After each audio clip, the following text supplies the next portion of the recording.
Olá, sejam bem-vindos a mais uma longa conversa sobre a psicanálise e seus desdobramentos na nossa vida. Eu sou a Carolina Martins. Eu sou a Roberta Rodrigues e o episódio de hoje é Fragmentos de Literatura e seu uso pela psicanálise. Vocês já pensaram como pode ser rico ter a marca registrada? A gente tem falado bastante sobre o registro da nossa marca do podcast aqui, já faz um tempinho, quem acompanha a gente há um tempo já ouviu. O pessoal da Sabiá Marcas, que é extremamente competente e confiável, tem feito esse processo. Nós já estamos num momento em que ninguém mais pode usar esse nome é nosso. E uma coisa que a gente fala às vezes, e que eu acho que é sempre importante lembrar, é de como a gente se sente mais segura e mais firme também, como podcast, não ser só a Carolina e só a Roberta, ser a junção de nós duas e algo que a gente produz tem quase uma vida própria aí também, E que isso aconteceu depois da marca registrada. Sim, talvez até já tivesse um pouco, mas a gente não tinha consciência, Eu acho que a hora que a gente faz todo o processo de registrar a marca, de se dar conta, da obra de alguma forma, Já vou entrando um pouco aí no tema da obra que a gente está criando, eu acho que isso também ganha outros sentidos, no sentido mesmo de poder também confiar no que está fazendo, de ver como que isso está chegando para as outras pessoas. E eu acho que o legal do registro de marcas, que não é uma coisa rápida, é um processo. Então, você acaba tendo uma intimidade também lá com a Sabiá Marcas, com o pessoal que trabalha lá. Então, é todo um processo muito cuidadoso. Uhum. Então, se você também tem algum empreendimento, seja clínica, seja algum trabalho que envolva grupos ou algum podcast ou coisa do gênero, que vocês acham que seria interessante ter um nome registrado e protegido, então entre em contato com o pessoal da Sabiá Marcas, a gente sempre deixa o arroba e o e-mail na descrição do episódio. Podem também perguntar para a gente pelo Instagram, por onde vocês vierem comunicar com a gente também passa, que vale muito a pena. E eles têm um cupom de desconto, então se vocês, que tem a ver com a gente, que é Áudio Longo Sabiá 10. Então se vocês chegarem neles por nós, então conta que foi pela gente e dá o cupom que tem um desconto aí também. 10% de desconto para fechar o contrato com eles. Bora então para o nosso episódio? Bora!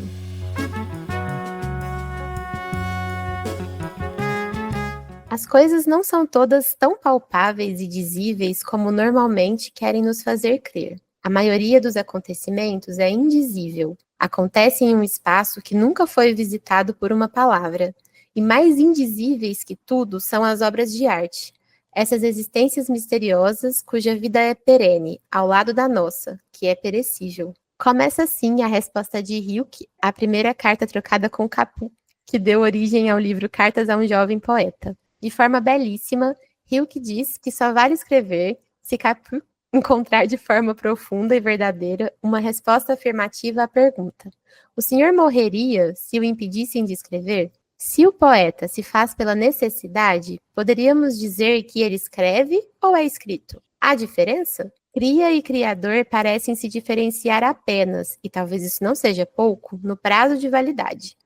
Se é bem tratado, permanece. O outro, mesmo bem cuidado, chega ao fim. A obra pode até ser uma forma do artista sobreviver à própria morte, mas ainda assim, sendo sempre aberta, é criada e recriada a cada instante e a cada contato humano. Talvez por isso seja tão útil ao nosso trabalho analítico. Freud dizia que os poetas e filósofos chegaram antes dele na descoberta do inconsciente, sendo ele o criador do método científico que nos permitiu estudá-lo, a psicanálise. O inconsciente trata de se esconder sempre que o perseguimos, mas por meio da arte podemos nos aproximar um pouquinho mais dele, que é indizível e impossível de ser conhecido em sua totalidade. O uso da literatura, com seus personagens, enredo e emoções, nos permite habitar um espaço compartilhado com o paciente, vivenciando experiências de estar at one ment, como diz Bion, ou em uníssono com o paciente, como coloca Ferro. Mas para isso é preciso abertura, paciência e tolerância da dupla analista-paciente, para que mais do que fazer uso da literatura, possam criar juntos sua própria história. Esse é também o nosso objetivo aqui hoje: tentar criar juntas uma história com fragmentos de literatura e seu uso pela psicanálise. Vem com a gente? Quem topou escrever com a gente hoje é uma pessoa muito sensível, dedicada, estudiosa, que compartilha com a gente essa paixão pela literatura, Ana Cláudia, no tempo de um áudio, conta pra gente. Quem é você? Oi, Roberta, Carol e quem estiver nos ouvindo, né, nossos colegas psicanalistas e interessados. Eu sou Ana Cláudia, venho de Minas Gerais, de nascimento, e eu gosto de ter essa origem mineira porque a gente tem ali interioridade, né? Assim, os mineiros vêm do interior, e acho que isso tem a ver com psicanálise e literatura, né? Mas saí de Minas há muitos anos, muito pequenininha. Hoje sou psicóloga, psicanalista aqui em Ribeirão Preto. Sou membro da Sociedade Brasileira de Psicanálise de Ribeirão Preto. Vim para Ribeirão para estudar, fiz USP, há um aprimoramento no Hospital das Clínicas, e depois de algumas experiências profissionais, estou há muitos anos, praticamente 30 anos de clínica, onde eu atendo crianças, adolescentes, adultos, e sou encantada pela literatura em especial, né, no mundo das artes. Estou, assim, super animada, agradeço demais o convite de vocês. Acho que, desculpe o áudio longo, assim, captou um pensamento selvagem presente entre os psis, né?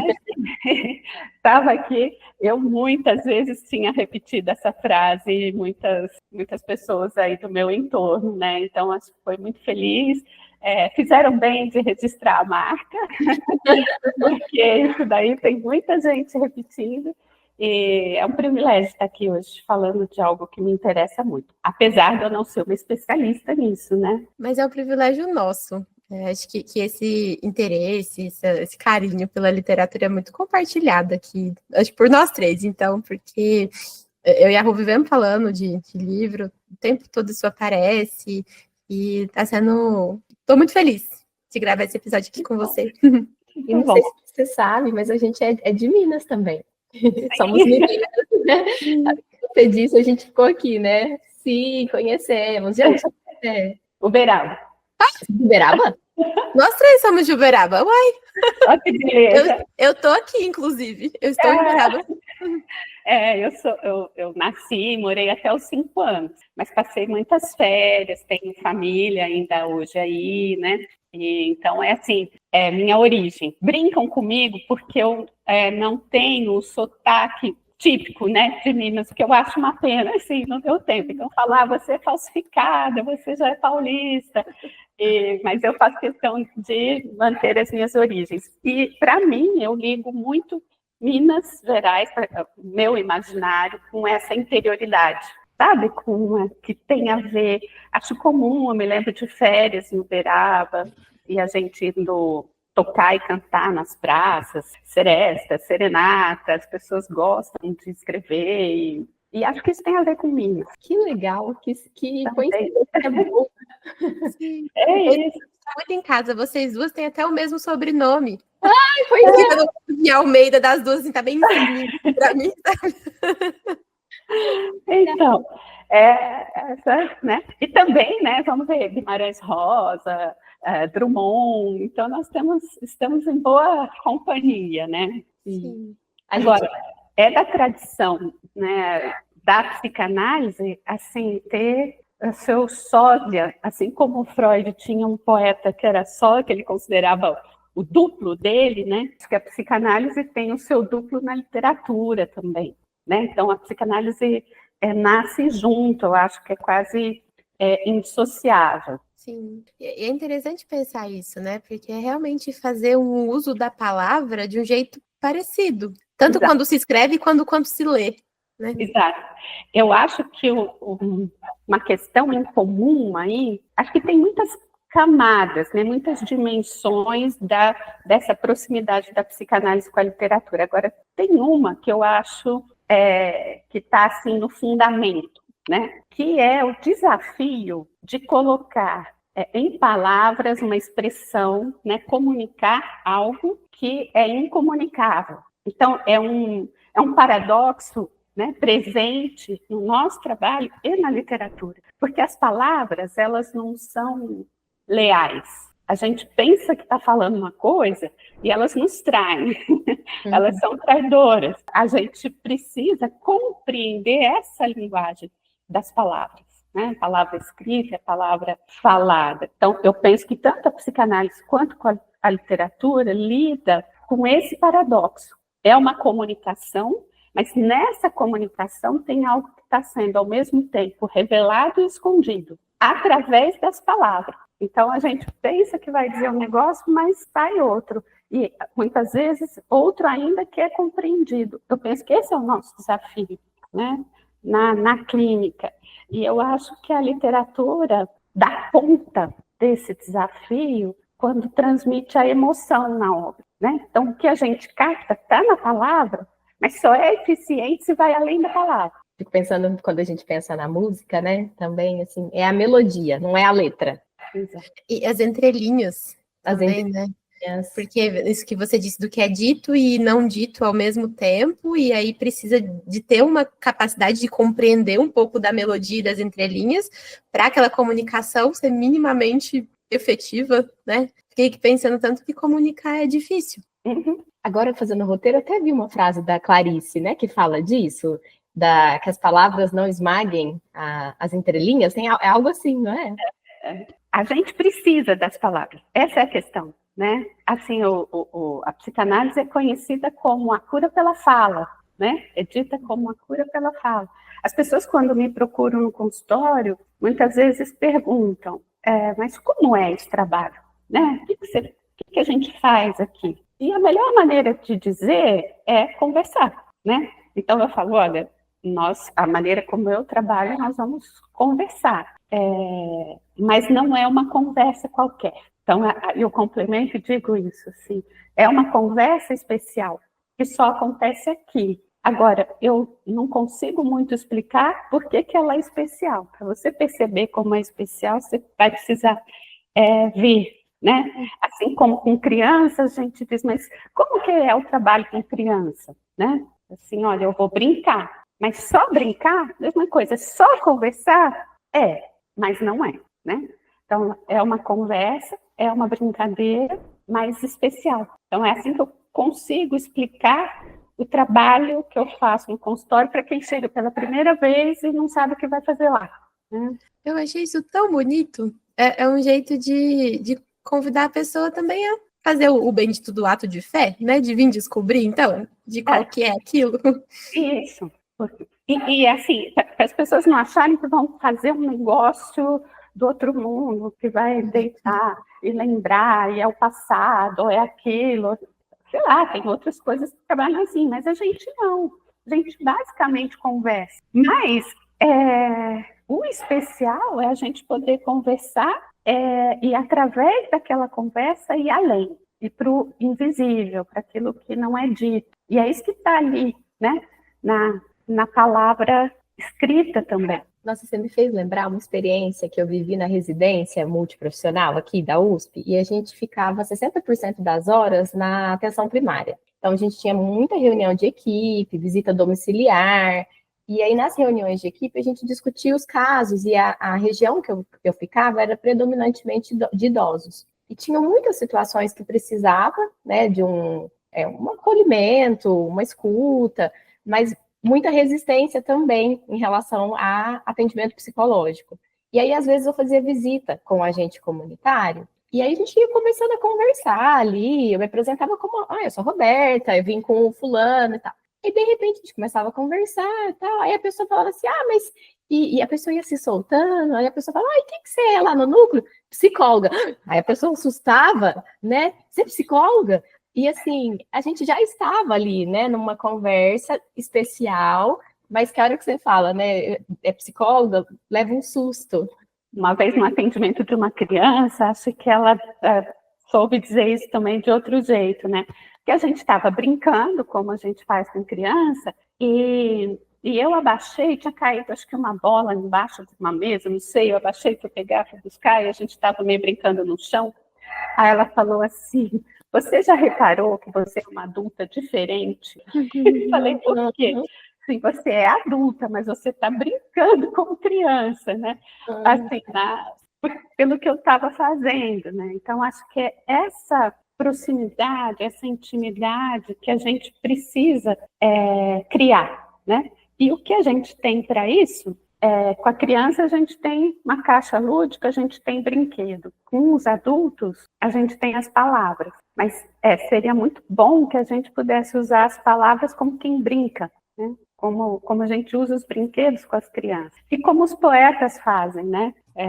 Como a gente estava falando, Manuel de Barros, o livro da insignificância, né, das insignificâncias. Então, lembrando um pouco dele, aquilo que é desimportante, né? Não é importante, mas é aí que a gente enxerga o que precisa. E aí, se for parar para pensar nisso, a Rô colocou ali, acho que o primeiro tópico assim, do roteiro, qual que é a diferença, né, no uso da literatura pela psicanálise em relação às outras artes. E acho que talvez o arroz com feijão da psicanálise é um pouco da literatura, né, esse uso das palavras. Então a gente está muito em casa com a literatura, acho que principalmente é uma literatura de ficção que não é ficcional em excesso, mas também com que viaja muito, ou com os documentários, que não são documentários, né, mas com esses relatos não ficcionais. Eu fiquei aqui pensando assim, tudo que é escrito em termos de narrativa, a gente está muito em casa. Sim.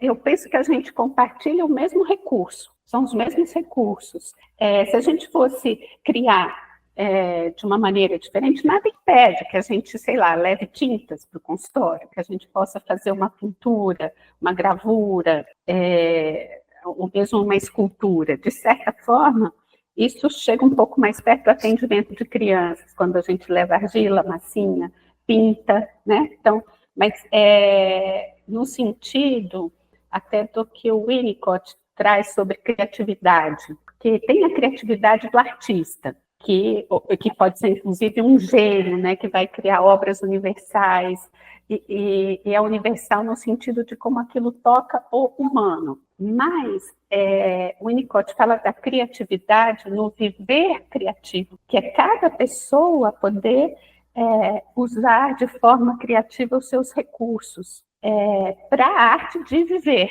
Então, nesse sentido, tanto a literatura, a brincadeira, a comunicação dentro da clínica, acho que tem essa função que é ligada à arte, à criatividade. Mas o recurso que é mais próximo para a gente, no atendimento de adultos, principalmente, são as palavras. Só que são as palavras e a brincadeira nesse uso criativo para viver, não no uso criativo para realizar uma obra de arte, que aí tem um outro alcance. Na hora que você estava falando da criança, eu pensei numa criança que um dia a gente estava brincando, e aí ele virou para mim e falou assim, você trabalha?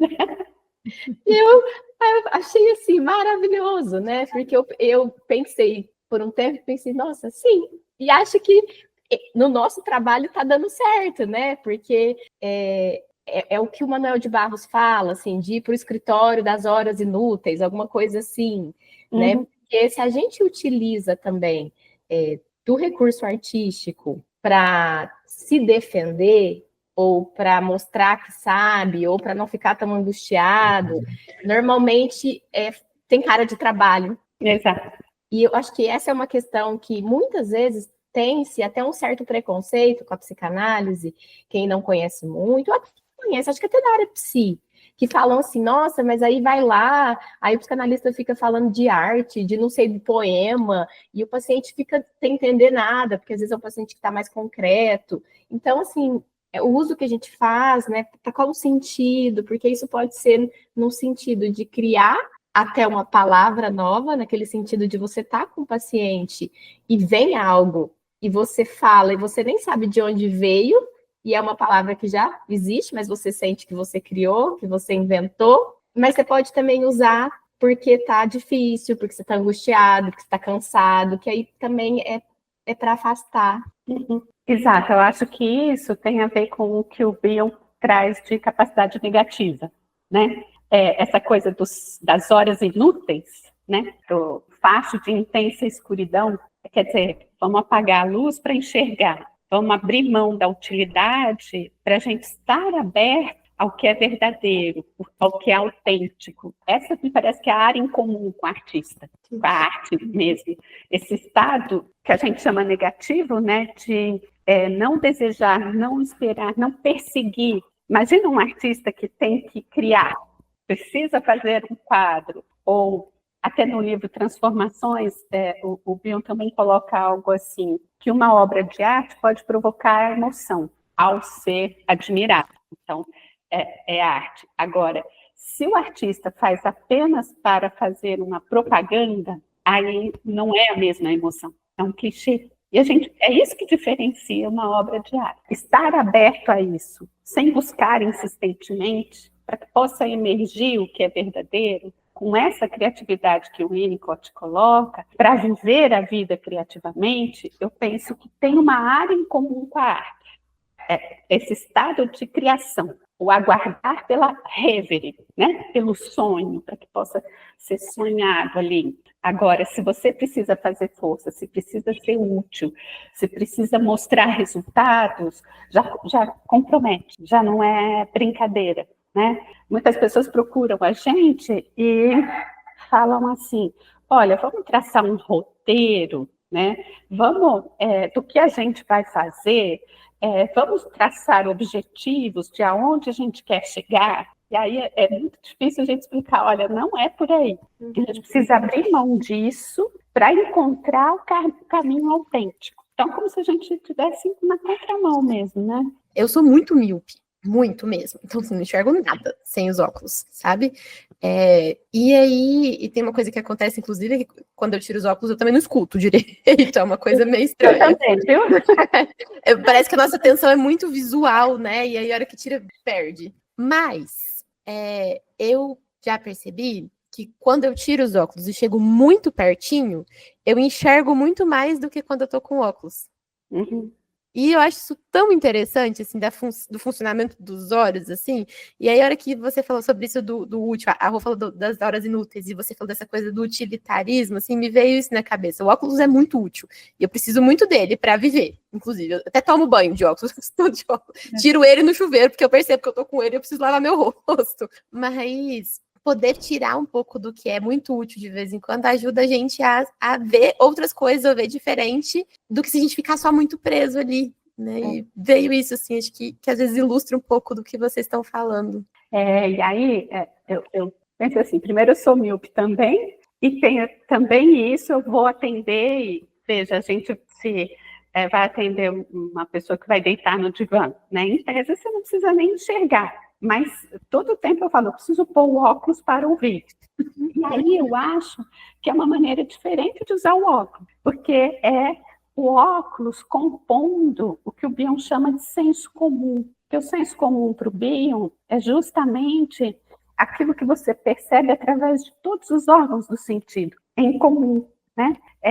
E em comum com o paciente também. Então eu uso o óculos para ouvir. Porque se você usar o óculos para estar enxergando muito, você pode perder o que é essencial. Então, acho que é um ótimo recurso aí. E pensando um pouco na vida, você vai ver, você ainda não tem idade para isso, mas eu já tenho, que com o tempo a gente passa a enxergar menos de perto. Porém, quem é míope tem essa vantagem quando fica velha. Porque aí, se você tira o óculos, você enxerga de perto. Olha que coisa legal, né? Então, eu estava conversando com a minha oftalmo, ela falou, olha, quem opera para diminuir ou tirar a miopia, eu até alerto isso, porque quando ficar velho, vai perder essa chance de poder enxergar de perto. Então, tem tudo isso. E falando nisso tudo, a hora que a gente estava entrando, eu estava procurando o nome de um documentário que eu queria trazer hoje como dica, e fala exatamente sobre essa questão.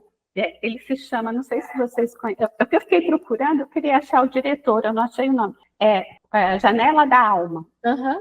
Sabe? É muito antigo e exatamente sobre essa questão da deficiência visual, né? Ou vamos dizer, da visão. Os olhos como janela da alma, né? E o que eu acho lindo nesse documentário é o trazer que todos nós temos algum grau de distorção naquilo que a gente enxerga. Ninguém enxerga a realidade como ela é, a questão da verdade. E aí você pode ter desde um míope, assim, um pouquinho míope, até uma pessoa que é cega, absolutamente cega, desde que nasceu. Então, cada um vai estar enxergando a realidade num grau de capacidade de enxergar. né? E aí, aquilo que a gente falou, o que é enxergar a realidade, o que não é. Um dos depoimentos nesse documentário é do Saramago, né?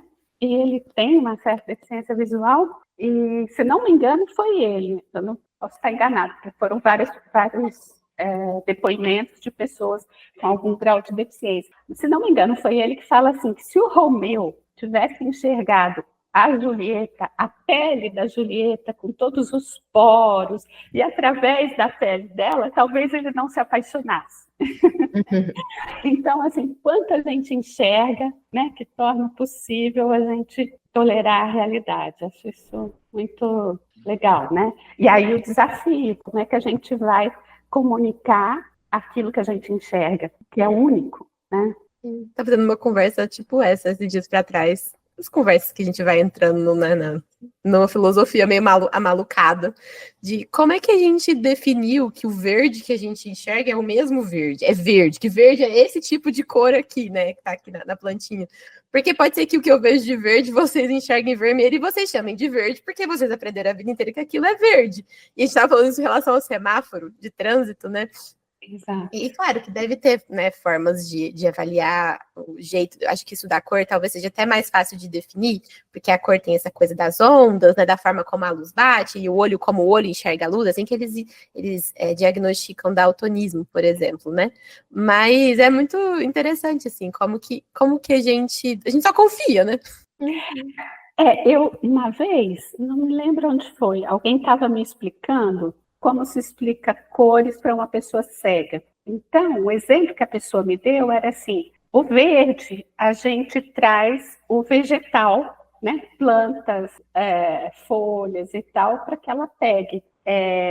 O vermelho é associado com calor, então, o marrom com terra. Então, seriam outras formas de acessar e dar representação para as cores. Então, veja como é muito pessoal, né, mesmo, muito único, a forma como cada um vai construindo a sua própria maneira de perceber e viver o mundo. E é com isso que a gente trabalha, né? E eu acho que interessante da literatura é que ela permite isso. Eu e a Carol, a gente estava conversando até disso antes de fazer o roteiro, né? Que a literatura, diferente de outras obras, você vai ler, mas você cria a sua visão daquele personagem, como você imagina, aí fazem um filme e você fica extremamente frustrado, porque não é. Tá errado. E a gente já viveu isso aqui no podcast também, né, de pessoas que nos ouvem, e aí uma amiga minha uma vez falou assim, eu vi a foto da Carol, aquela não é a Carol da minha cabeça, a Carol para mim é loira.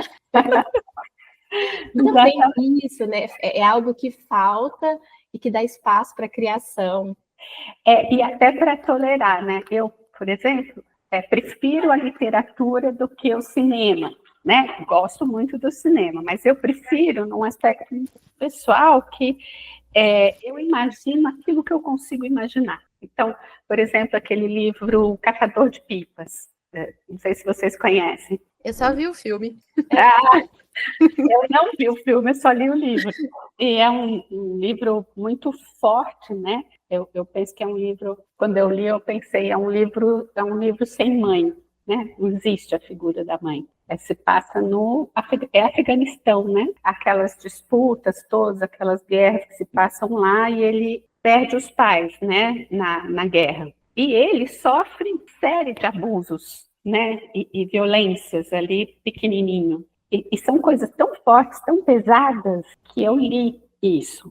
E eu li isso, eu li o livro muito rapidamente e eu quase chorando, né? Assim, porque é realmente, situações muito duras, né? E eu não quis assistir o filme porque eu pensei, eu não conseguiria ver o que eu li.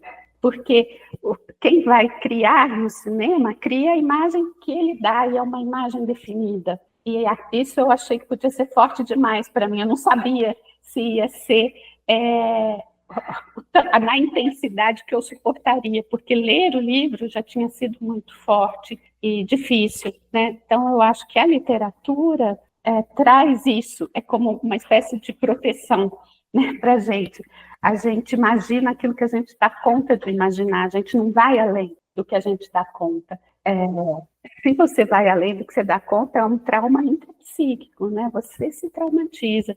Então, eu acho que... Mas, enfim, é um livro que vale a pena. É difícil, mas continua muito atual nesses conflitos todos que estão seguindo, na mesma região, pelos mesmos motivos, com a mesma violência, e a gente, como humanidade, não dando conta de cuidar das nossas crianças, né?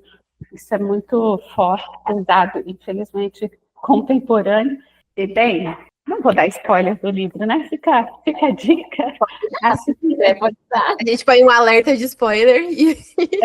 Na narrativa, né? Um amigo do pai desse menino, que eu não me lembro o nome, eu li há muitos anos, sabe dessa condição do menino, e esse amigo do pai dele está fora, está nos Estados Unidos já, e ele vai para lá para resgatar esse menino, tirar ele dessa situação. E aí, quando ele localiza, vai e tal, tem toda uma relação ali entre eles, a criança recupera uma certa esperança, né? Porque, de fato, tinha passado muita coisa, mas essa possibilidade de ser diferente, de encontrar algo diferente, uma relação diferente. Mas era muito difícil conseguir tirar uma criança, né?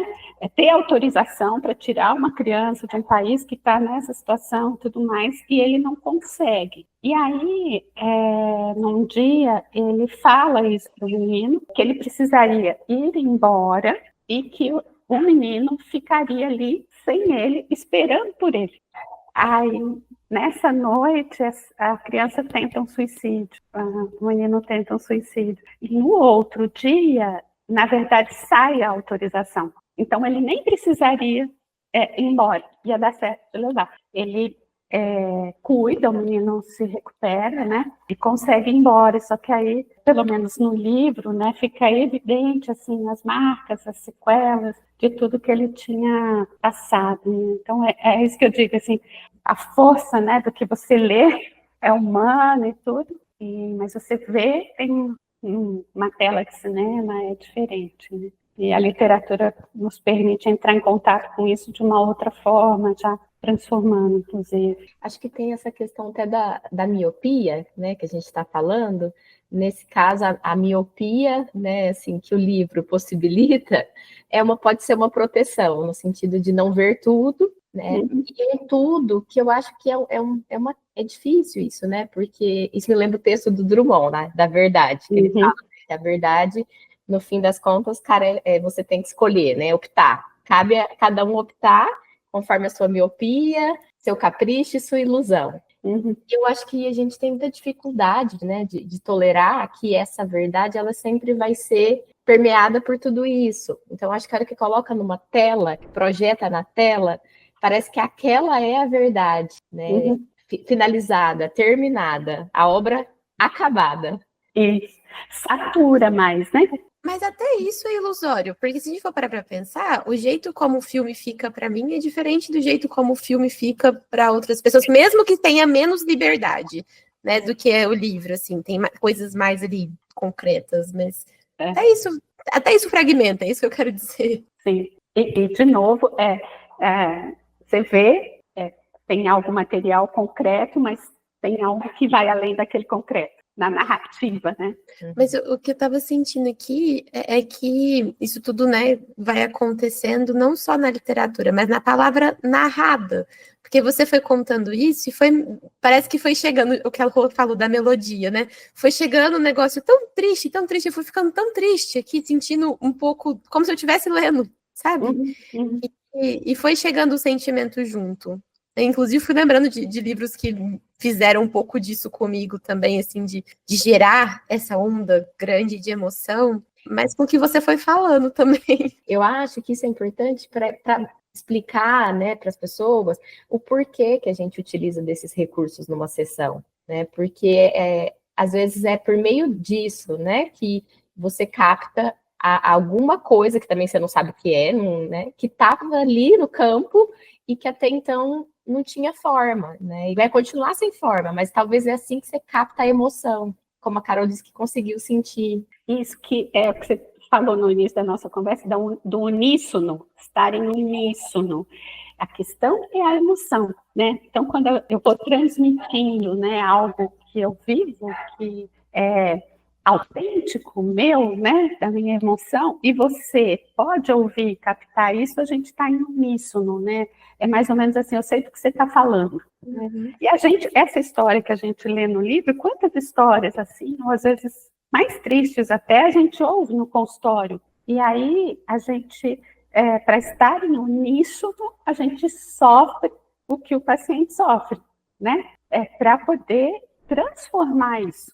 Então, acho que isso tem essa questão de poder alcançar a emoção. Essa questão da gente usar isso, eu acho que tem que servir ao uníssono. Uhum. A literatura, a poesia, se você quiser mostrar um quadro, seja o que for. Então, na minha maneira de ver, eu acho que a gente, como psicanalista, tem esse gosto pela literatura, que é o contar histórias, porque afinal de contas, o que a gente faz? A gente senta e ouve histórias, né? Criadas e recriar. Ao ouvir histórias, a gente ajuda a recriar as histórias e recontar a história de um jeito diferente. Então, como a gente tem esse gosto, essa vocação, e quem sabe esse talento, a gente tem muita afinidade com a literatura.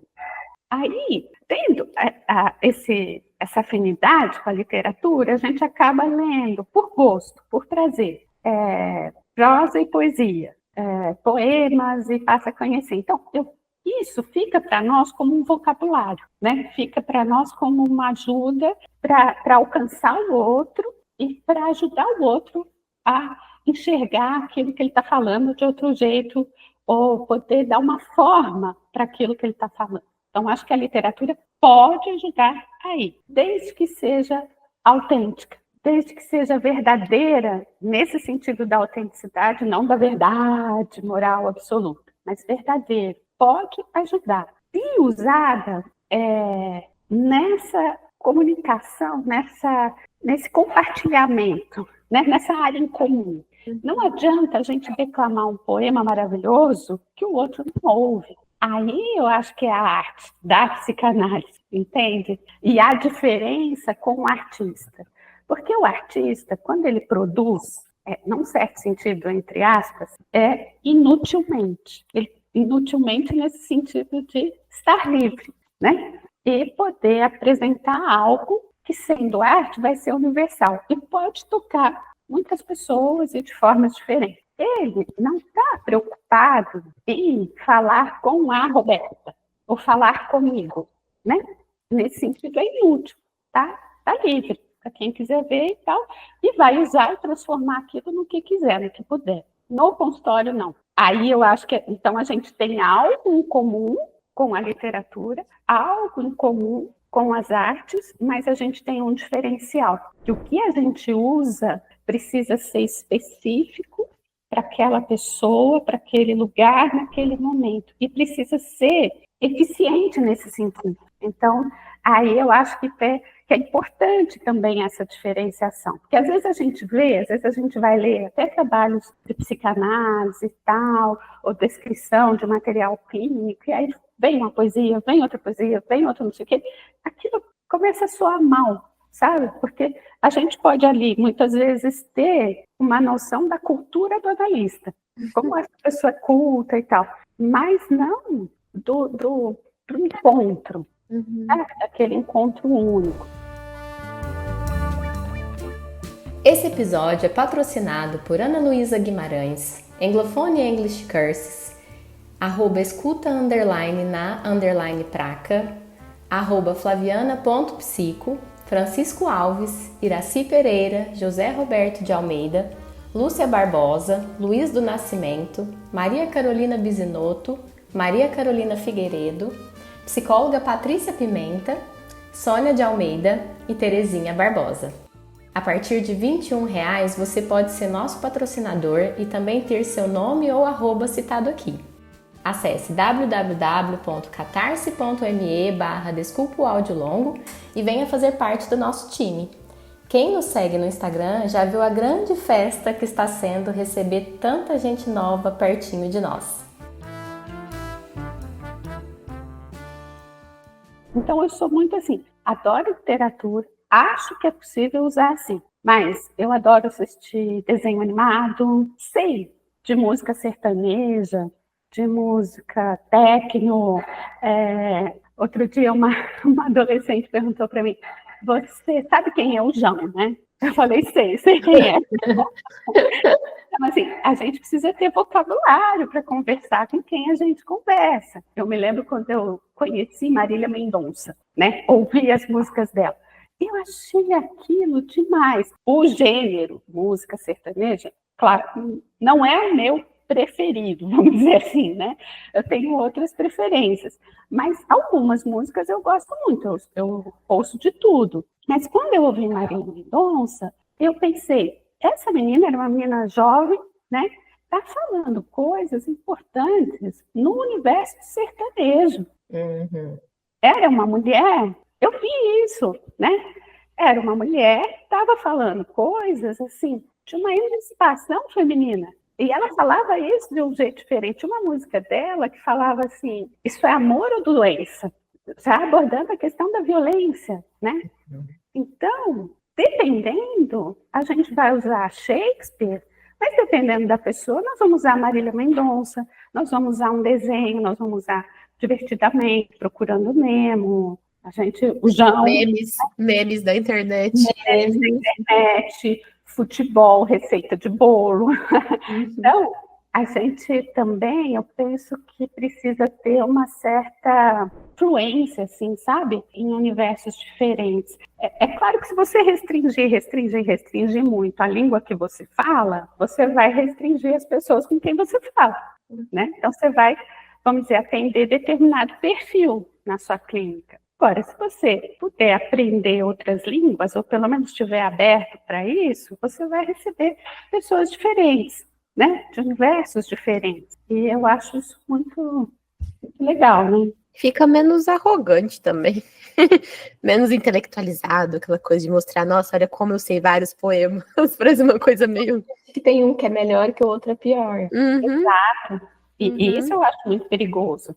Me lembro muito o texto do Bion, né? Curiosidade, arrogância, estupidez, né?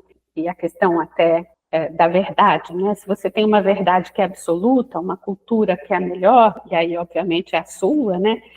Muitas vezes etnocêntrica, né? Ou eurocêntrica, sei lá. E a psicanálise, a gente tem esse risco, porque a psicanálise vem, né? De fora.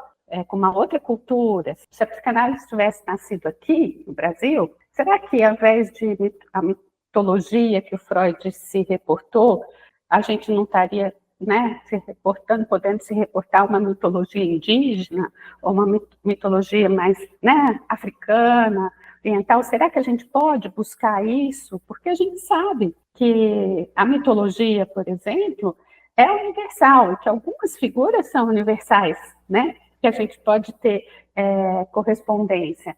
Então, está aberto para investigar isso, para olhar para isso, e não mantendo apenas o olhar europeu, né? Então, eu até te mandei, né, um trabalho que eu fiz, um pôster para um congresso, porque tinha sido alguma coisa que eu tinha ficado muito intrigada, né? Eu falei, mas que coisa é isso? Que no texto do Freud, O Estranho, tem uma nota de rodapé que o Freud justamente está descrevendo, falando o estranho para Freud é o estranho que é familiar, né? Aquele que você... E aquela sensação que todo mundo já teve, de hora que você passa por um espelho, você se assusta com a imagem, você fala, sou eu. E o Freud está descrevendo isso no texto dele, o Estranho, só que é uma notinha de rodapé, que ele fala que ele está num vagão de trem e, de repente, ele olha, tinha um senhor de roupão entrando no vagão dele. E aí, como ele se surpreende em perceber que era ele próprio no espelho. E aí ele fala, eu rapidamente antipatizei com esse senhor, né? No texto, o espelho do Guimarães Rosa, ele descreve exatamente isso. E quando você coloca as duas descrições, uma embaixo da outra, é muito impressionante o como parece. E aí você vê o Freud, vienense, europeu, médico, psicanalista, e o Guimarães Rosa, do interior de Minas, falando algo semelhante. Isso eu acho maravilhoso, né? Ana, esse trabalho você apresentou, você mandou para a gente, você tem ele já publicado? Porque a gente tem apoiadores aqui do Catarse, a gente tem o nosso projeto do podcast dentro de um site, que é o Catarse, que é site de financiamento coletivo. E lá temos pessoas que apoiam o podcast, né? Ela tem vários valores, né? E eles ganham recompensas. Então, quinzenalmente, eles recebem newsletters. E aí, esse trabalho seu, assim, eu achei tão interessante. Se tivesse, se for publicado, enfim, se pudesse disponibilizar, a gente poderia mandar para os nossos apoiadores. Claro, sem problemas. Conteúdo muito exclusivo. É o ápice da exclusividade. Porque o trabalho em si é muito simples, na verdade, né? O meu trabalho talvez tenha sido muito mais o encontro, né? De estar juntando as duas coisas, né? De como isso, essa sintonia que a gente tem, mesmo, né? Vendo lá o vienense e o mineiro. Então, que a gente tem algo em comum, que é a psicanálise e a literatura, mas só é em comum quando tem a autenticidade do encontro. Senão, pode parecer clichê, pode parecer superficial, aí não alcança, né? Então, como eu falei, eu posso usar numa sessão até Marília Mendonça, né? Como Shakespeare. A questão é com quem eu vou estar falando. Até o Shakespeare, em algum momento lá, né, na história dele, foi tido como popular das massas, em algum sentido. Isso vai se transformando, né? Mas o que eu estava pensando aqui é que a sensação que me dá é que a gente, né, te ouvindo aqui, está sendo possibilitado de fazer uma síntese bonita entre essa ideia de que eu enxergo só com o meu filtro, né? Os meus olhos só eu tenho, mas ao mesmo tempo tem muito compartilhado, e que quando a gente está disponível para isso, a gente faz essas conexões, e aí usar da arte, da literatura, ou de qualquer outra forma, né? É um jeito de criar alguma coisa ali no meio, para a gente poder enxergar mais ou menos a mesma coisa, mesmo que não seja literalmente igualzinho, né? Mas mais ou menos ir para o mesmo lugar, e ali tem alguma coisa compartilhada, e que isso acontece mesmo longe, né? Então tem o Freud e o Guimarães Rosa, falando de coisas iguais em algum nível, dentro das suas diferenças, que são humanas, né? São muito compartilhadas, e que a gente é, ao mesmo tempo, muito único e muito todo mundo igual, né? Aquela coisa, nenhuma experiência é única, mas nenhuma experiência é 100% compartilhada ao mesmo tempo, e poder caber isso, assim, tá sendo tão interessante, sabe? Pensar essas duas coisas juntas. Eu acho que é bem isso que você está falando, e a área do compartilhar tem a ver com o invisível. O Guimarães Rosa fala, né, que quando nada está acontecendo, um milagre está acontecendo, né, que é o invisível. E é com isso que a gente trabalha na clínica, e é com essa área invisível que a gente tem em comum com as artes em geral, e com a literatura. É aquilo que está lá, mas ao mesmo tempo é invisível, que é intocável. É isso, essa parte invisível que torna verdadeiro, porque é experienciado pelos dois, é vivenciado pelos dois, não é uma coisa decorada, trazida. E nesse sentido até tem uma questão também em relação à literatura e psicanálise, que aí eu acho já meio perigoso, eu acho que não tem a ver com o que a gente fala, que é quando a gente usa a psicanálise para interpretar uma obra de arte, ou para interpretar um livro ou um autor, tal. Primeiro que o povo fica feia da vida, né? Assim, a gente faz isso porque é arrogante. É o que a gente fica quando a gente vê os filmes, né? É reduzir muito, né? É arrogante, né? Falar, ó, eu vou te contar a verdade sobre o que você fez. Aí acho muito perigoso, como se a gente pudesse usar um instrumento para interpretar o outro, e é por isso que as pessoas às vezes têm medo de psicólogo. Porque esse cacuete, vamos dizer, essa distorção aconteceu muito, né? Talvez até aconteça na própria prática. Se a gente for pegar a forma como Freud propõe inicialmente o trabalho, ele propõe o psicanalista como intérprete do inconsciente, né?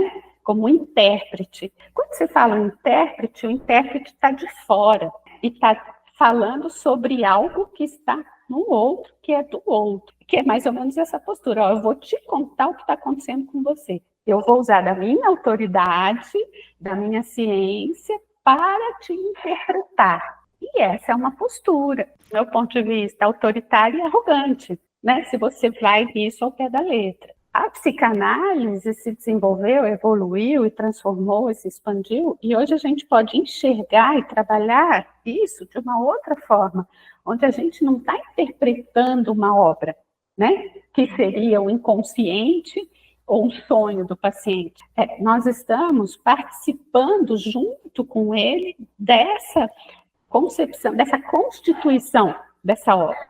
Então, o sonho que o paciente teve é dele, nunca ninguém vai saber, né? O que ele sonhou mesmo está lá. Agora, quando ele conta o sonho para mim, eu já passo a fazer parte, porque eu estou presente. A minha emoção, a minha forma de conversar com ele, já vai alterar a forma como ele vai me contar esse sonho. E o que eu enxergo no sonho dele vai alterando o que a nossa conversa e essa criação.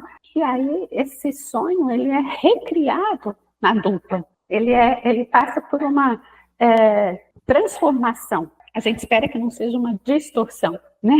Mas por uma transformação. Então, isso muda a atitude do psicanalista na sala, e eu acho que também a gente poder pensar a nossa relação com a literatura também dessa forma diferente, onde a gente não está ali para interpretar uma obra, mas para poder usar nesse sentido de transformação pessoal do outro. A gente volta na lógica colonizadora. Um colonizando o outro. Pois é, porque é um risco e um perigo, né? Em especial, assim, justamente durante a formação dos analistas, né, dos jovens analistas, porque se a gente fica sob uma autoridade, né, psicanalítica, a gente pode quase que instintivamente tendendo a repetir o modelo, né, que o analista está passando para nós, e aí isso não é uma transformação pessoal, isso é uma deformação, né? E aí isso, do meu ponto de vista, não ajuda a formação analítica, entende? Porque a questão é justamente poder encontrar essa verdade pessoal, como a gente está falando, né? O que é verdadeiro para si mesmo. Você recebe uma herança em termos de teoria, em termos de clínica, de conhecimento humano, mas você precisa tornar isso pessoal, né? Você recebe, mas você precisa comer, mastigar, transformar isso aí internamente de tal forma que isso se transforme no seu corpo, né? Que faça como um alimento mesmo. Então, só faz sentido assim, senão é uma repetição automática, né? Eu acho que isso tem a ver com a visão de ciência mais positivista, de realmente reproduzir um conhecimento, reproduzir experimentos e tal, é uma outra forma de trabalho. Tem dificuldade em lidar com o que a gente lida, que é invisível, né? E que não é assim. Vivi isso no meu corpo hoje de manhã.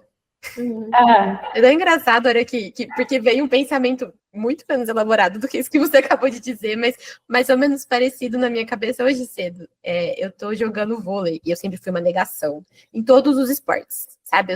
Eu era a criança que lia, eu não era a criança que praticava esporte. Sim.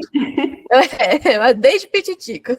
Mas enfim, eu sempre gostei muito de esporte, eu só era muito ruim, e aí quando a gente é muito ruim, a gente se afasta. A gente fala que não gosta. Uhum.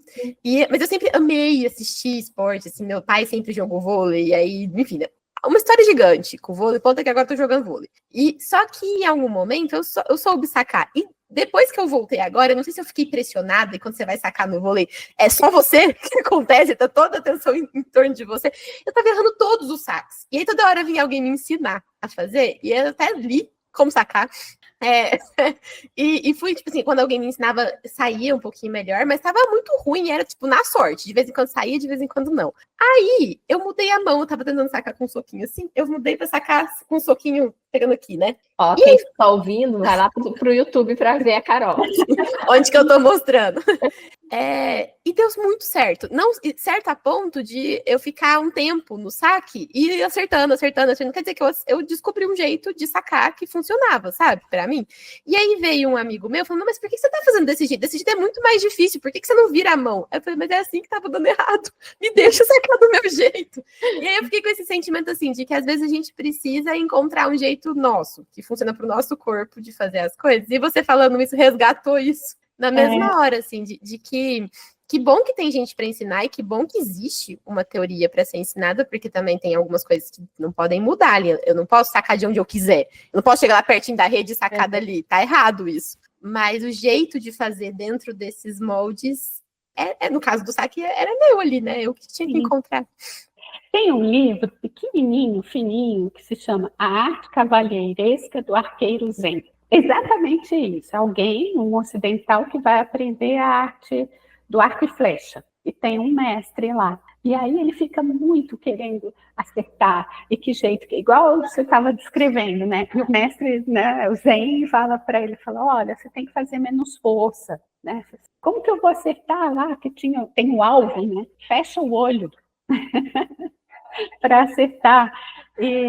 Então, acho que é um pouco isso, né? Perceber, alcançar isso que é verdadeiro, né? Então, poder alcançar isso exige essa liberdade. Agora, de fato, como você falou, acho que quando você diz, olha, mas eu não vou sacar de onde eu quiser, nós estamos falando de setting, de enquadre, né? A gente precisa ter um setting, uma delimitação, que tem a ver, inclusive, com a postura ética nossa, né? Então, a gente tem uma função, a gente tem um papel. O que a gente faz acontece num determinado espaço-tempo. Agora, se esse setting for tão enrijecido que não dê para entrar ninguém, a gente não vai receber ninguém. Isso, assim que eu vejo, inclusive, a forma de trabalhar no consultório. A gente precisa. Agora, muitas vezes é mais ou menos como um jogo na areia, né? Você vai jogar na areia, você vai. Mas o que a gente faz quando a gente vai ter um jogo na areia? A gente risca. Aqui vai ser o campo. Aqui vale. Se cair aqui dentro, vale. Se cair ali fora, não vale. Não é assim? Quando você perde isso, a bola pode ir para o infinito. Se cai no mar, adeus, né? Então, a gente precisa de uma delimitação, né? Para trazer para um espaço-tempo onde seja possível acontecer um encontro. A literatura também faz isso, principalmente quando escreve, porque a escrita, inclusive, delimita, está lá, e você pode consultar. Só que a literatura põe o ponto final, né? E fala, esta é a obra está lá. Esta obra não está mais aberta. Está aberta no sentido de que o que cada um vai fazer com ela, pessoalmente. Mas ela está escrita, está lá. Quando a gente está no consultório, a gente está escrevendo uma obra em aberto, junto. Então, nesse sentido, é diferente. E aí, acho que a gente se aproxima mais da transmissão oral. Assim como eu estava dizendo, os indígenas, essas culturas que têm a tradição de transmissão oral. Precisa de alguém para contar. Isso vem de um jeito diferente. E precisa continuar sendo transmitido para continuar a existir. Então, e o que a gente faz? Por que analista precisa fazer análise? Isso se aproxima muito mais dessa tradição, que é o oral. A gente fala oral, por quê? Porque precisa da presença do outro. Aí, nesse ponto, a gente descola um pouquinho da palavra escrita e traz um problema para nós. E psicanalista, vocês vão entender também, psicólogos, a gente faz a sessão, vive a sessão. Ela é transformadora. Aí vai escrever a sessão. Vai escrever a sessão. Você não vai escrever a sessão. Já não é mais, né? Já não é mais. Muito uma frase do Guimarães, para fazer o roteiro, eu comecei a ler algumas coisas, que ontem eu até postei essa foto, uma foto minha, e coloquei esse textinho dele. Fala assim, mire e veja, o mais importante e bonito do mundo é isto, que as pessoas não estão sempre iguais, ainda não foram terminadas, mas que elas vão sempre mudando. É por isso que a gente tem trabalho. Né? A gente fala, mas a pessoa muda e tal. Se não mudar, a gente não tinha trabalho, tinha tanto psicólogo, né, psicanalista, psiquiatra, a gente está aí por quê? Porque as pessoas são como obras em aberto, né, e algumas nos dão, eu diria até a honra, né, assim, nos dão crédito para participar junto com elas dessa constituição pessoal. Então, o nosso trabalho é muito delicado nesse sentido e especial, porque quando você recebe essa, eu acho como uma honra mesmo, né?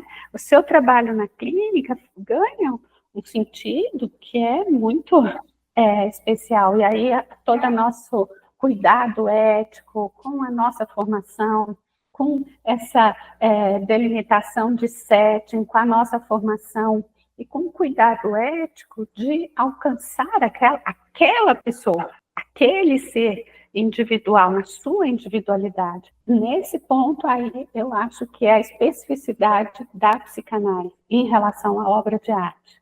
A arte é universal, né? Ela é quase infinita, e a gente precisa trazer o infinito para o finito, né? Dar uma delimitação, dar uma forma que alcance aquela pessoa, e não apenas em aberto. Uhum. O que estava passando aqui na minha cabeça é que se a gente é transformado pela presença, não vai ser só o paciente que vai sair transformado. Não, e aí que está, né, esse cuidado com a gente, né? Cuidado com a gente, com o que a gente vai ver no consultório, muitas vezes é muito mais forte do que filmes e livros. A gente muitas vezes sai traumatizado do consultório, né? E precisa também encontrar uma forma de cuidar desses traumas e sequelas do trabalho diário nessa área. E aí a literatura, eu acho que é curativa, a literatura e a arte para nós, que nos ajuda, sabe, a recuperar, né, a não adoecer, porque você já deve ter ouvido muita gente perguntar, nossa, como você trabalha, como você aguenta ficar o dia inteiro ouvindo problemas? As pessoas acham isso, né? Eu falo, olha, eu não passo o dia ouvindo problemas, né? Eu trabalho o dia inteiro com pessoas, com vida, né? Não são problemas, eu ouço sobre a vida. Mas, de fato, muitas vezes são situações de vida de muito sofrimento. Então, a gente precisa ter um lugar de recuperação, né, de restauração. E acho que é importante cuidar disso. Jogar vôlei, inclusive. Que seja vôlei, futebol, que a gente precisa se recuperar. Agora, a arte e a literatura ajudam a gente nesse sentido também, de recuperar a poesia, né? Como o menino lá do Caçador de Pipas, né? Por um instante ele perde a esperança, mas é preciso recuperar a fé, como você falou. Ai, que lindo! Nossa, eu queria falar tantas coisas, não sei se a gente está com tempo. Eu acabei de ter que dar uma olhada no roteiro, porque assim, eu não queria deixar de a gente falar do Guimarães Rosa, de algumas coisas, né, que ele escreveu, do Famigerados. Eu não sei como que vai ser, se a gente vai conseguir ou não. A gente já está aqui faz quase 1h30, né? Acho que a gente pode deixar em aberto, como sugestões. Eu tinha uma coisa, que acabou a gente indo por outros caminhos, né? A gente já está na Caixa de Pandora. Eu ia falar para a gente ir para a Caixa de Pandora, mas esse episódio foi realmente uma grande Caixa de Pandora, com várias reflexões no meio. Mas vamos, então.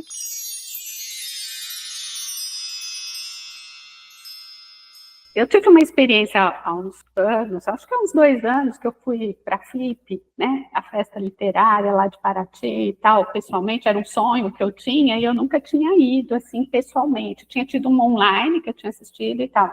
E a que eu fui homenageava uma escritora que se chama Maria Firmina dos Reis. Não sei se vocês conhecem. A gente conheceu só porque você contou pra gente. Uhum. Então, isso foi uma coisa que me chamou muita atenção. Queria deixar como dica as pessoas pesquisarem sobre isso. Inclusive, tem uma revista que se chama Revista Firminas, que é inspirada aí, que a Maria Firmina dos Reis ela foi escrava, né? Ela é descendente do povo escravizado, então era uma mulher preta, no início dos anos de 1800 e pouco, e ela tem toda uma vida lá que ela liberta, né? Então é uma escrava liberta, e ela é alfabetizada e ela escreve. Então é o primeiro romance escrito por uma mulher negra no Brasil, é dela, é Úrsula, que se chama. Então, acho tão importante trazer, porque é uma referência na nossa literatura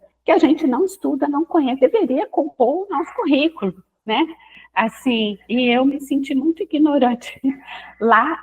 Então, você veja como a literatura traz, e hoje a gente tem procurado pensar e repensar, inclusive a relação da psicanálise com as questões raciais e tudo mais, ter a nossa clínica, né, mais aberta, quando eu disse saber quem a gente vai alcançar a cada passo. Então, assim, Maria Firmina dos Reis é uma mulher a ser conhecida, assim. Acho que foi esse livro que o Paim indicou quando ele veio aqui no podcast. Ah, é? Úrsula? Aham. Ele indicou. Foi o primeiro episódio desse ano. Ah, que legal. Ela é uma maranhense e ela fundou uma escola. Na época, se usava escola separada, né, de meninos e meninas. Ela fundou uma escola que era pública, né, era aberta, e de meninos e meninas junto, né? Então, vale a pena conhecer. Eu tenho um outro dela que se chama A Escrava, até aqui, Obras Escolhidas. E aí também tem um pouco dessa cultura, eu acho muito legal. O que mais que você indica pra gente, Ana Cláudia? Ai, que mais? Tinha tanta coisa. Então, acho que Revista Firminas fica uma dica, então. E eu vi, né, as gestoras, né, do site e tal, do memorial, e ali tem muita coisa, depois elas publicam também, então acho legal. Tem um livro que eu gosto muito, da Hannah Siegel, que é Psicanálise, Literatura e Guerra. Não sei se vocês conhecem. Não conheço. Esse aqui é um livrinho. A imagem dele é conhecida, mas eu não lembrava do nome. Ele é um livrinho antigo, para mim ele é especial, porque tem o autógrafo, não sei se vai dar para ver, da Hannah Siegel. Então, esse aqui, para mim, é especial, e ela toca um pouco nessas questões que a gente fala. Acho que é uma boa dica também uma mulher psicanalista, traz aí costura, tudo isso. E tem 2 filmes que eu assisti aí no último ano, que eu gostei muito. Um foi muito falado, que foi até indicado ao Oscar, que é o Dias Perfeitos, que eu acho um filme muito bonito, tem poucas palavras, mas é muito eloquente, então tem tudo a ver com o que a gente falou. E tem um outro, que eu cheguei até a comentar esse filme, que se chama After Sun, que é de uma diretora chamada Charlotte Wells, uma jovem diretora. Como chama o filme? After Sun.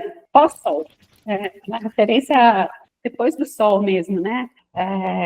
Charlotte Wells, a diretora. Eu gostei muito. Também é um livro que você precisa ler nas entrelinhas, no não dito, e que, quando eu discuti, para mim, eu fiz uma articulação com um texto do Ferenc, que se chama O Bebê Sábio. Então, acho que é bem legal. E por último, para quem gosta de podcast, tem o Mirante. Ele é o podcast do Observatório Psicanalítico. Conhece o Observatório Psicanalítico? O Observatório Psicanalítico eu já ouvi falar. Então, o Observatório Psicanalítico são textos de psicanalistas, que todo mundo gosta de escrever, mas essencialmente sobre acontecimentos sociais, políticos, contemporâneos. Eu esqueci de falar que eu sou editora da revista Bergasse 19. Não é um detalhe, gente, é que a gente se empolgou aqui na conversa.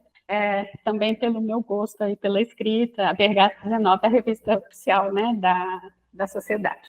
Inclusive, a gente entrevistou para o último número a Beth Mori, que é a coordenadora do Observatório Psicanalítico e é quem apresenta o podcast Mirante. Então, a gente estava justamente conversando com ela como os psicanalistas sentiam falta de um espaço para discutir essas questões sociais, culturais, artísticas, um espaço, vamos dizer, democrático para discutir sobre isso. O observatório foi criado para ocupar esse espaço, tá?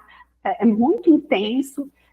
Quando a gente entrevistou ela, estava sendo o ensaio de número 500, Então, já tinham sido publicados 500 ensaios. E aí, depois, eles fizeram um podcast, que é o podcast do Observatório. E aí ele se chama Mirante do OP. É bem legal também, traz essas questões, assim, um pouco como vocês estão colocando, acho que tem afinidade também. Você falou do nosso nome, mas achei esse nome fantástico também.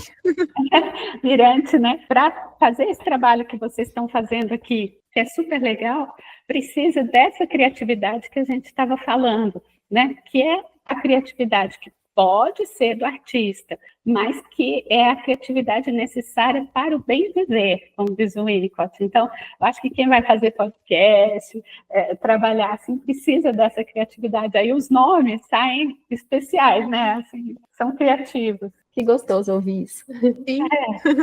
Sim. E você, Rô, o que você indica? Eu tinha várias indicações, mas eu acho que eu vou ser mais sucinta. Eu pensei no filme O Contador de Histórias, que é um filme brasileiro maravilhoso. A gente já indicou algumas vezes aqui, a gente já teve curso que a gente fez, um curso online aí a gente fez um curso sobre cinema e psicanálise, eu e a Carol, e aí um dos filmes que a gente discutia era O Contador de Histórias. Eu acho que tem tudo a ver com o que a gente foi conversando, né, com essa... Me lembrou um pouco o livro que você falou do Caçador de Pipas, dessa questão de um lugar que já está tão sem esperança, mas que de repente você encontra essa esperança e que vem de um lugar muito criativo e que vem de um lugar de alguém que percebe, que conta a história de um menino, né, que percebe que ele pode construir algo ali por meio da história, e de fato é uma história verdadeira. Isso é uma coisa que também nos instiga, né, quando a gente, é uma história verdadeira, tá? Parece que a gente fica com mais vontade de assistir ou ler.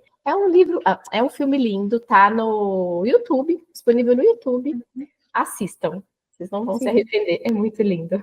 Pensei também num episódio que a gente fez. Isso da gente estar na 5ª temporada, a gente fez tanto episódio já que às vezes a gente esquece. Eu nem comentei com a Carol, lembrei disso ontem à noite. Eu não sei se você lembrou, Carol, que a gente tem um episódio sobre leitura.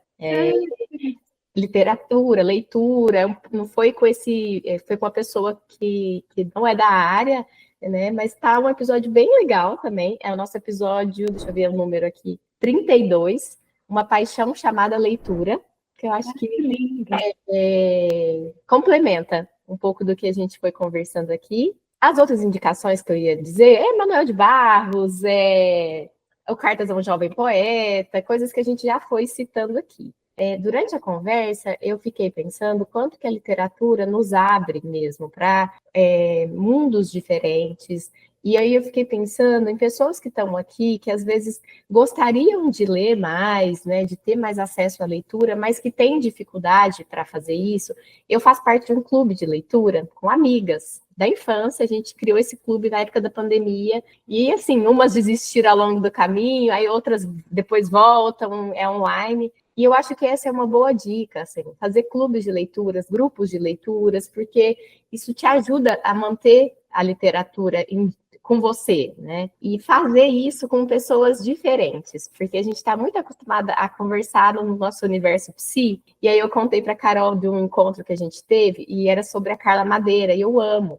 E a gente foi para o nosso encontro, e nesse grupo tem médica, tem engenheira, tem promotora, juíza, e só eu da área psi, e a gente foi discutir o livro. E aí as minhas amigas, assim, não são tanto da poesia, de uma prosa poética, e aí a gente teve uma discussão que foi tão interessante, porque para mim, no início, eu ouvi algumas coisas, assim, que eu não queria ouvir de modo algum, né, eu queria defender ali, não, né, mas foi tão legal poder ouvir outras visões e a gente poder construir. A gente sempre sai do encontro com a sensação, nossa, o livro que já era bom ficou ainda melhor, depois que a gente pôde conversar sobre ele. Eu acho que fazer grupos de leitura ajuda muito. É isso. E você, Carol? Eu queria indicar 2 músicas. Que, na verdade, o que eu fiquei com vontade de indicar delas não é nem só a parte musical, é a letra, são as letras mesmo.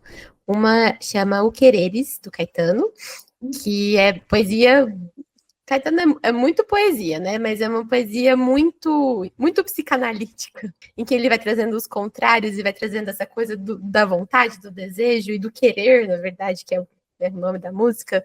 É uma música maravilhosa e acho que ela é muito psicanalítica. E a outra é a Construção, do Chico Buarque, que vai contando a mesma história 3 vezes diferentes. Ele mistura as mesmas palavras, são as mesmas palavras, mas elas vão aparecer em lugares diferentes. Tem todo o negócio lá, né, da linguística, das proparoxítonas, um monte de coisa assim. Essa música rende muita análise, mas o que eu acho mais legal é ele contar 3 vezes diferentes a mesma história, e aí não é mais a mesma história, ele reconta. Isso é muito, muito, muito interessante, assim. Aí tem uma crítica social embutida, porque é Chico Buarque, mas, enfim, essa música tem um lugar muito especial no meu coração, assim. Eu acho ela muito interessante, essa coisa da narrativa. E falando no Chico Buarque, eu queria indicar também um livro que chama Chapeuzinho Amarelo, que a gente já falou dele aqui algumas vezes também. É um livrinho infantil em que ele brinca com as palavras para falar do medo. Que eu acho que é muito do que você estava falando aqui, sabe, Ana Cláudia, sobre o uso que a gente faz das palavras, do brincar. Esse livro veio na minha cabeça durante o episódio. Mas é isso. E a gente podia, já que não deu tempo de ficar falando muito sobre isso, indicar os 2 contos do Guimarães Rosa que a gente, né, conversa sobre, que foi o Famigerado e A Terceira Margem do Rio, né? O que vocês acham? Uma indicação coletiva. Isso daí. Eu costumo fazer uma conversa, né, entre os autores, e eu gosto dessa conversa que eu falei, o estranho com o espelho, mas tem o espelho do Guimarães Rosa e tem o espelho do Machado de Assis. Então, eu recomendo esse triângulo, o espelho do Machado e o espelho do Guimarães, na interlocução com o estranho do Freud. Uau! É bem legal. Uma outra coisa que eu queria dizer, a gente tem uma playlist no Spotify com as músicas do Desculpa o Áudio Longo, que são as músicas que são citadas, né, na Caixa de Pandora. Então, também todas essas músicas ficam lá, é só procurar músicas do Desculpa o Áudio Longo que vocês encontram. Quem lê aí o conto A Terceira Margem do Rio, vem conversar com a gente. A gente tem um grupo de estudos que eu e a Carol conduz junto com um pessoal muito legal, e a gente trouxe a questão da Terceira Margem do Rio, aí a gente foi ler e aquilo gera, né, toda uma inquietação. Sim, e acho que os 2 contos têm um efeito muito parecido, pelo menos sobre mim, assim, de suportar, não ter resposta, e só que eu acabei reagindo de formas diferentes para os 2, assim, o Terceira Margem do Rio parece que eu estava numa vibe mais vamos suportar, sabe, assim, vamos deixar em aberto. A primeira coisa que eu fiz depois que eu li o Famigerado foi procurar o que significa a palavra.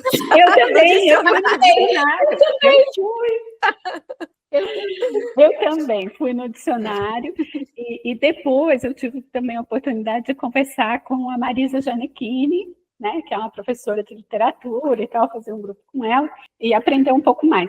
E aí, assim, primeira coisa, que a hora que eu li no dicionário, eu vi, bom, esse de fato é o sentido, né? Mas depois, quando a Marisa estava discutindo com a gente, achei interessante que ela falou que tem palavras que ficam alteradas pelo uso. Olha que interessante. Então, famigerado era uma palavra que tinha sido alterada pelo uso. E aí, então, vai para essas possibilidades de sentidos e significados diferentes, né?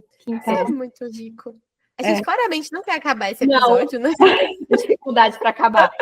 Mas, para o ponto final dessa história. Acho que Exatamente. Conseguimos. A gente encaixou a maior parte do que a gente queria encaixar de uma forma ou de outra.